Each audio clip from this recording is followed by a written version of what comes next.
Hello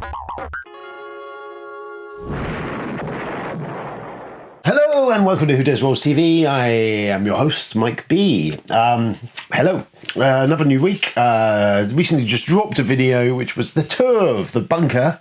If that's of interest to you, you can watch that. And I wandered around, had a look, mainly because I was very tired and didn't have time to really cover stuff. And we kind of covered a lot in that because we went through all the backlog of stuff which is up there and the Shelf of Shame and things. So here we go. Right, new week. So what's been going on? Well, let's just dive straight into stuff. Board game news. Well, so the big news is really it's going to be Frosthaven, the Gloomhaven side call, I think, probably sequel. So Man vs. Meeple recently did a sit-down chat with Isaac Childress, the designer of Gloomhaven, to cover what this new version will have in it, some of it anyway. Now, so I've seen that. Very exciting. So if you've not played Gloomhaven, you don't know what it's about. It's essentially a random can of Dr. Pepper flying off the shelf. It is a kind of like a sprawling, large RPG type board game of you dungeoning into dungeons and questing, and it's this branching huge campaign. Essentially took over a year to play when we played it, and we didn't even go into every single nook and cranny of that. Legacy aspects, unlocking characters, all sorts of good stuff. There was a written review I did of it last year, I think, maybe the year before, on the website at whodareswars.com if you want to go and have a look at that. End result is really enjoyed it. It's interesting, intricate puzzle. It just does all the good stuff. The designer, Isaac, is a big video game RPG and video game fan, and there's definitely a lot of elements of that sort of feel of those big epic-y sort of RPG games in there. So they did a thing on Frosthaven. I'm not going to go into massive details of it. I mean, the Who Dares Rolls, the Man vs. Meeple video was pretty good if you want to get a bit more in depth from the man himself. I will, however, run through the basics. I think the stuff that kind of perked my interest as we went through. So March 24th is the launch date for this, so expect Kickstarter to explode at that point in time and die. Essentially, the gameplay is unchanged in that you are still playing cards. You've got decks of your characters. You're playing cards, 2 cards a turn, and moving through a dungeon, and they work as your life. That's the basic gist of the game. That's all still in place, stays the same. And likewise, the big map, which looks beautiful. Actually, the art design looks like they've really ramped up from the first game. He's obviously got a bit more money now. Quite popular. There's probably people falling over themselves to be part of it. So it definitely looks more polished. And I expect both components and everything of this is probably going to be quite a leap ahead from where Gloomhaven was. Which, while there was nothing wrong with Gloomhaven's components, it was a little bit. It had a charm all its own. So there's 16 new classes to unlock during the game. There's new monsters. There's a new area. We're in Frosthaven now, which is essentially this area of the map which is more tundra-y, icy and all this. What was very interesting from this, number one, is there's going to be seasons in this game.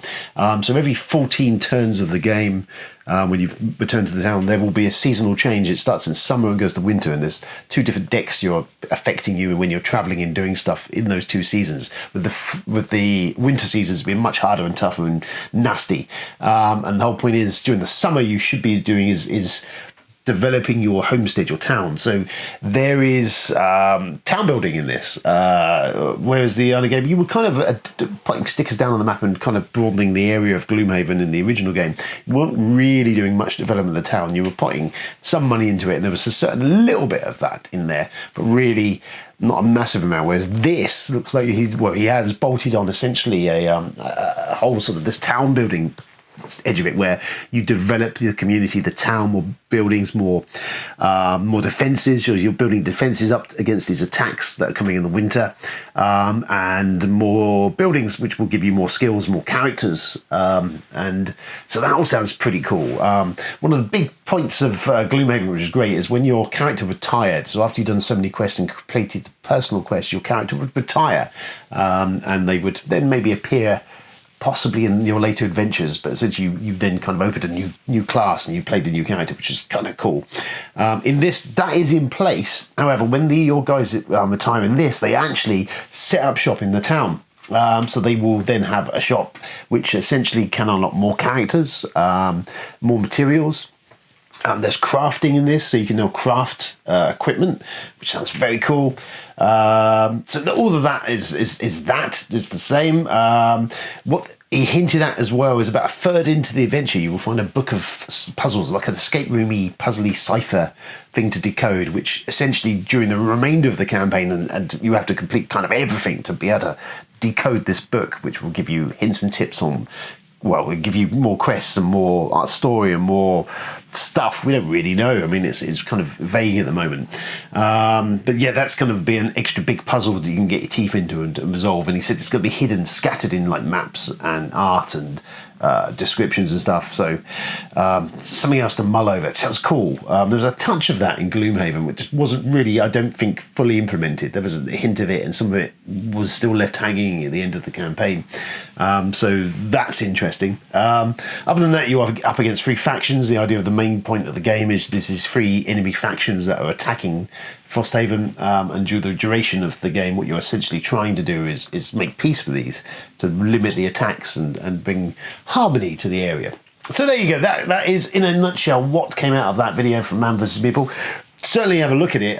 There's a bit more depth to it, but I mean, they're the key points that I took away of, yes, and wow, it sounds amazing. Gloomhaven was great, but this sounds like he's just nailed all the good stuff. What will be interesting to see is what I found, especially about halfway through our Gloomhaven campaign, I found the Gloomhaven Helper app, which was amazing, because it kind of reduced a lot of the general bookkeeping of the game. That was the one big, if I had a criticism of Gloomhaven initially, it was just so much bookkeeping. You've got monsters, they've got the cards, you've got stuff you've got to keep a track of.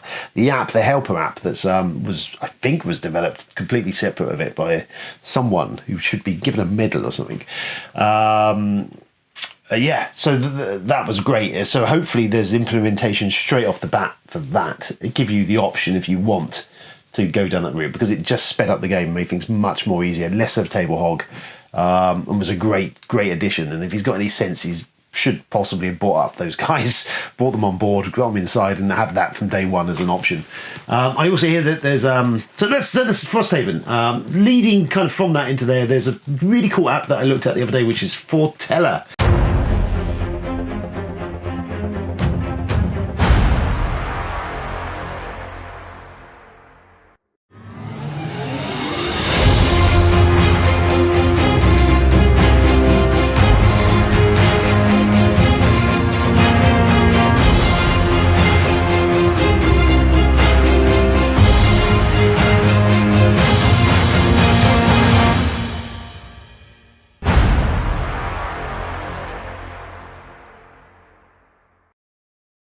Essentially, it is a narration to your board games, which I know that Gloomhaven, I believe, is already on there or is coming on there. The Forgotten Circles expansion is going on there. Frosthaven's hinted as being on there. Essentially what it is, when you then start a campaign or a scenario, and there's a couple other games, which top of my head I cannot remember. There's professionally acted narration to these campaigns, so you don't read the book anymore. You can basically go to this app. You pay for it, I must admit. You pay, it's not a massive fee. I think you buy like the whole game for like about a tenner of all the narration. But yeah, it adds this thematic-y, narration-y kind of cool with music and stuff on it. I've looked at it, I haven't really played around with it yet or tried it out, but it does look kind of cool, and the idea of that with implemented with your games, that could be quite a cool thing, and it's definitely being introduced into Frosthaven. So there we go. So that's that. Really, that's the big news at the moment. I think there's stuff happening on Kickstarter, I'm sure. If you're going to launch a Kickstarter anytime in March, you probably want to stay away from the 24th of March, because I suspect this one is going to be quite successful. So yes, there's that. What's going on? So that's kind of basically game news. I mean, so Well, that's that. I imagine coming forward that we may see some stock shortages soon and stuff. It'd be interesting to see the coronavirus. Oh my God, the coronavirus. Which we kind of might be at a global pandemic level of this, which is kind of interesting, having played many games for pandemic and always been fascinated with world-ending bugs. I think the one repercussion from this that's spouting out is it's going to affect the board game industry. It's going to affect Kickstarters, most certainly, because most of them are manufactured in the Far East, specifically China, and even not Kickstarters, general stuff is often mass produced in there, especially plastic crack is coming from there. So I think probably we're going to be seeing over the next few months, and definitely probably for most of half this year, that's going to have a real dent in how Kickstarters is fulfilled, I suspect, and what stuff comes out. If we don't all die, of course. At some point this year, or a zombie outbreak occurs. But yeah, so that's food for thought. It's worth looking at. I'm definitely being cautious now with Kickstarters generally, because I think a lot of them maybe we'd be looking at some significant delays, I think, for stuff. I think that's going to be the knock-on effect over the next few months, and maybe, as I say, throughout this year. That's very deep for us. But yes, so there's that. So stay safe out there, people, and try not to get zombified. So there's that. What have we played? Sorry, I'm going to have some coffee. What's Mike played? What? I really want to know what Mike's played. What you played, Mike? So yes, other guys too. what have we played? Well, what have we played? Recently, in the last week or so, we've had a go at Caverna. Actually, I played Caverna the other week, and I haven't played that for ages. I'm always kind of falling down on I quite enjoy Agricola, because I think it's more vicious. Caverna is more of like a leisurely kind of stroll for it. I don't dislike it. It's a solid game. I forgot how much I quite enjoy Caverna. What it's just multitude of options. And I won. I stormed myself to a massive victory on the game of Caverna 5 of us playing, which is probably why I bring it up. But yeah, Caverna played that for a while, and that was actually quite refreshing little go of that. We finished the Clank Legacy campaign, which I will be doing a review very shortly for that, maybe even in a minute. And we had a crack at Blood Rage. Blood Rage was brought out, and I was able to get all the Kickstarter extras out on the board. Some of them, we get them the new monsters to run, and some of the bling, which was nice. Blood Rage was all good. I didn't do very well in Blood Rage. I did middling, whereas Jamie absolutely stormed it. But yeah, Blood Rage, what a great game. We do enjoy a bit of Blood Rage, and I still enjoy a bit of Blood Rage. Just Blood Rage extra bling is always nice. So there's that.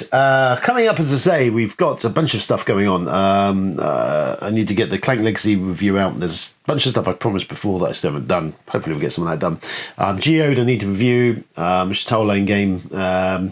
And we need to look at Outbreak, which is coming in the next couple of weeks, which is rather unfortunate now. Zombie Outbreak game. That looks kind of cool. It's like a settlement defense game, tower defensey type thing, of cooperative. So there's all that on the back burner. Plus, if you watched the other video, there was more on the shelf of shame than that, but there is that. And I'm going to try and clear the decks of that before really I get engrossed in any more of that. Ooh. Further news, very exciting, is a couple of weeks back, or maybe months back, Asmodee were looking for more live hosts to go on to their Asmodee channel, where they present games and talk about stuff. So I thought, well, you know what? I do love a waffle in front of a camera. I might see if I can get involved in that. So I will be, I am going on to Asmodee Live. I am now officially, what are they thinking? So Asmodee Live is going to have me, allow me to join them. I will be live streaming the end of March, 24th of March. I will be live streaming something interesting. I'm not allowed to say anything yet. I'm sworn to secrecy. But it looks kind of cool. It's the one thing that perked my interest when they said, oh, what would you like to have a go at? I would like to go at that game right there. I will drop some subtle hints. It is based on a fairly cool movie. Kind of cultish, maybe horror movie. That's what I'm going to say on the matter. But yeah, I will be live streaming that. When I know more, when I'm allowed to say more, I will say more. But 24th of March, oh, that's very weird. That's the same day that the Frosthaven launch. I'm pretty certain it's the same day. How exciting. So once you've backed Frosthaven, once you're set there going, oh, waiting for the money to crank up, what you can do is you can be able to tune into Asmodee Live, where I will be there to present to you some joyful gaming highlights of whatever it is that I'm playing. Red Rum. So that's that. What else is going on? I think that for the minute brings us to that. Lots of stuff I'm sure is going on, but I'm blank at the moment in time. Thank you for tuning in. This has been WDR TV. I have been your host, Mike B. And don't forget to like, subscribe, and share us. That's always quite nice if you do those sort of things. There was obviously our Patreon, where you can patronize us, and other stuff, and Twitter. We're active on there. Hopefully, over the next few months, more activity will be going on. Hopefully, if I don't have any more horrific late night work issues, and Isaac decides to be polite and nice and sleep, kind of cool. So yeah, we'll see what's coming up. We are less than 100 days to UK Games Expo. How exciting. At the moment in time, I've been offered the possibility of doing another live show. I don't know if we're going to do one or not at this point in time. I'm kind of on the fence because we've now had a massive audience for each of the live shows. But it's been nice to have people there. It's kind of cool to do it. I've never had the time the last couple of shows to really properly prep, and the last one was kind of thrown together in like the 11th hour. So I need to think about that. If I can possibly get some time to prep something and actually do something properly, then I might. I haven't put it out to the hordes yet to see if anyone's interested anyway. But yes, potential we might be doing a live show. Don't know yet. But yeah, we'll be there at the expo anyway, and I'm going to have Chris, my ever loyal camera chappie. Me and Chris did a lot of videos for the UK Gaming Media Network. The last couple of years, he's not been to the show. However, we will be huddling up. We're going to be hotel buddies, and Chris will be bringing some kit, I believe. So we're actually going to get around the show floor again which we haven't done for a couple of years, and do some videoing, which would be kind of cool, actually. So expect actually a content implosion of stuff as we get nearer that date of that, unless, of course, as I say, we've all expired from the flu by that point in time. Yeah, so there you go. That's it. That's me tuning out. Thank you for tuning in. It's always nice to have your patronage and come and join us and see us. Hello, any of you new subscribey types. We'll be back soon with some reviews and some other stuff. But for the time being, do stuff. Probably game related if you can. Cheers, and goodbye and good luck and farewell and adieu to you Spanish ladies. Then fuck off.